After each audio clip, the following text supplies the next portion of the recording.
Fatima school سے آئی اور امی کو سلام کرتے ساتھ ہی شور مچانے لگی۔ امی کھانا دے دیں، بہت بھوک لگی ہے۔ بیٹا کھانا تیار ہے، آپ یونیفارم بدل کر اور ہاتھ دھو کر آ جائیں۔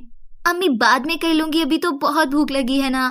فاطمہ پوری بات ہے، کھانا ہمیشہ ہاتھ دھو کر کھانا چاہیے، لیکن فاطمہ نے امی کی بات نہ مانی اور کھانا کھانا شروع کر دیا۔ کھانا ختم کر کے فاطمہ اسی طرح اٹھ کر کمرے میں چلی گئی اور بغیر ہاتھ منہ دھوئے سو گئی۔ شام کو اٹھی تو ایسے ہی باہر چلی آئی۔ فاطمہ آپ نے ابھی تک کپڑے نہیں چینج کیے؟ امی یہ یونیفارم گندا ہے، صبح صاف یونیفارم پہن کر اسکول جانا ہے تو ایک دفعہ صبح ہی چینج کر لوں گی۔ فاطمہ آپ کو صفائی کا بالکل خیال نہیں۔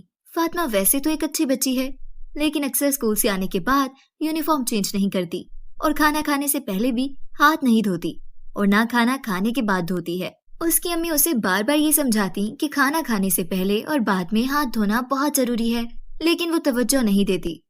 اگلے دن جب فاطمہ صبح سو کر اٹھی تو اس کے پیٹ میں شدید درد ہو رہا تھا۔ درد کے مارے وہ رو رہی تھی۔ امی میرے پیٹ میں بہت درد ہو رہا ہے، ہائے امی جان۔ اسی درد کی وجہ سے اس کی اسکول کی چھٹی بھی ہو گئی۔ امی نے فاطمہ کو دوا دے کر لٹا دیا اور کہا، فاطمہ آپ آرام کرو، میں آپ کے لیے سوپ لاتی ہوں۔ امی سوپ لائیں تو فاطمہ نے ہاتھ منہ دھوئے بغیر سوپ پینا شروع کر دیا۔ امی نے کہا، فاطمہ آپ کو 1000 دفعہ سمجھایا ہے صفائی کا خیال رکھا کرو، لیکن آپ کو سمجھ نہیں آتی، ابھی بھی گندے سندے ہاتھوں سے سوپ پی رہی ہیں۔ فاطمہ نے کچھ نہ کہا اور دوبارہ سوپ پینے لگ گئی اور سوپ پی کر دوبارہ لیٹ گئی۔ تھوڑی دیر بعد پیٹ درد بڑھ گیا اور فاطمہ کو الٹیاں لگ گئیں اور اس کی طبیعت بہت زیادہ خراب ہو گئی۔ بابا جان اسے ہاسپٹل لے کر گئے۔ ڈاکٹر نے چیک اپ کے بعد ان کو بتایا کہ انہوں نے کچھ ایسا کھا لیا ہے جس کی وجہ سے انفیکشن ہو گیا ہے۔ فاطمہ نے کہا، نہیں میں نے تو ایسا کچھ نہیں کھایا۔ آپ کھانے سے پہلے اور کھانے کے بعد ہاتھ واش کرتی ہو؟ جی نہیں۔ بس یہی بات ہے جو آپ کو پیٹ میں درد ہو رہا ہے۔